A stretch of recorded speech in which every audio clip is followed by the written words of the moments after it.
Damar berdiri di panggung kecil, berbicara kepada sekelompok masyarakat di lapangan desa yang ramai. Di depannya terdapat tumpukan sembako dan brosur kampanye. Kemudian, Damar mulai melancarkan aksinya dengan memberikan bantuan dana kepada masyarakat, seperti renovasi masjid, sekolah, dan infrastruktur. Terima kasih pada bapak-bapak dan ibu-ibu sekalian yang sudah hadir di tempat ini. Saya Damar Winata ingin menjadi gubernur di daerah ini dan saya akan membangun kota ini dengan seindah dan semakmur mungkin. Terima kasih. Novi berbisik kepada temannya. Wah, banyak banget duit Pak Damar. Dia bagi-bagi sembako, renovasi masjid, dan bangun sekolah. Iya, tapi apa? Politik itu kan kotor, emang bisa menggunakan. Kemudian, Tarisa dan Valen duduk di sebuah kafe dengan suasana penuh ketegangan. Kayaknya aku merasa gak nyaman dengan praktek politik uang yang dilakukan Damar. Dia seenaknya saja membagi-bagikan uang kepada masyarakat hanya untuk membeli suara mereka. Oh, benar juga, tapi gimana kita bisa menghadapi hal ini? Sedangkan dia punya banyak uang dan berpengaruh. Kita harus mencari cara untuk mengungkap kebenaran ini kepada masyarakat. Mereka berhak tahu apa yang sebenarnya terjadi. Kamu benar juga, Tar. Ayo kita bekerja sama untuk memberantas praktik politik yang merugikan masyarakat ini, agar masyarakat lebih bijak memilih dan bukan karena uang. Makasih ya, Raden. Saya yakin dengan bukti-bukti yang kita kumpulkan, kita dapat menghentikan Damar. Putri, Tarisa, dan Valen bertemu di sebuah ruang pertemuan kecil di kantor LSM. Dinding penuh dengan poster dan kampanye anti korupsi. Kemudian Putri memulai dengan penuh ketegasan. Teman-teman, kita semua sadar bahwa politik uang adalah ancaman besar bagi demokrasi kita saat ini. Maka dari itu kita harus bersatu untuk melawan politik yang merusak ini.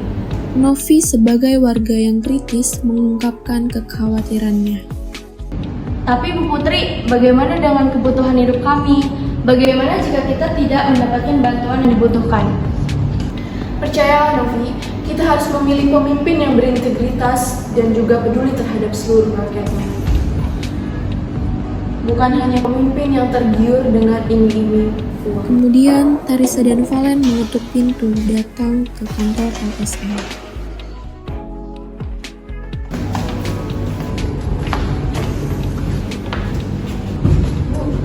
Kami sudah mengumpulkan beberapa bukti tentang praktek politik uang yang dilakukan Damar.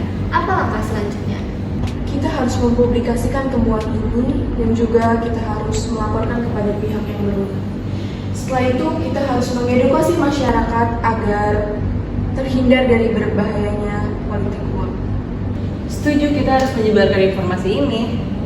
Baik, terima kasih atas informasinya. Siang itu, Novi membaca berita di koran sambil duduk di sebuah bangku taman. Wah, ini berita besar. Pak Damar terbukti melakukan praktek politik uang. Dia didiskualifikasi dari pencalonan gubernur. Tak berselang lama, Novi menghampiri kantor Pak Damar. Damar pun menunduk dengan wajah yang sedih. Pak Damar, saya kecewa dengan apa yang Anda lakukan. Saya tidak pernah memilih pimpinan yang tidak jujur seperti Anda. Maafkan saya, Bu. Saya hilang. Saya akan menebus kesalahan yang saya perbuat sebelumnya.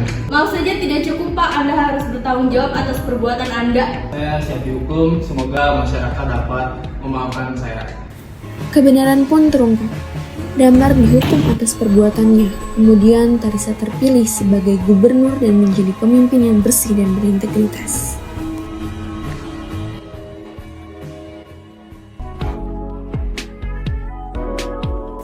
Tarisa berdiri di depan kantor gubernur, dikelilingi oleh masyarakat yang mendukungnya. Terima kasih atas kepercayaan kalian. Saya berjanji akan memimpin dengan integritas dan penuh dengan keadilan. Bersama kita akan membangun masa depan yang lebih cerah. Masa bersorak dan suasana penuh harapan. Kebenaran dan keadilan akhirnya menang.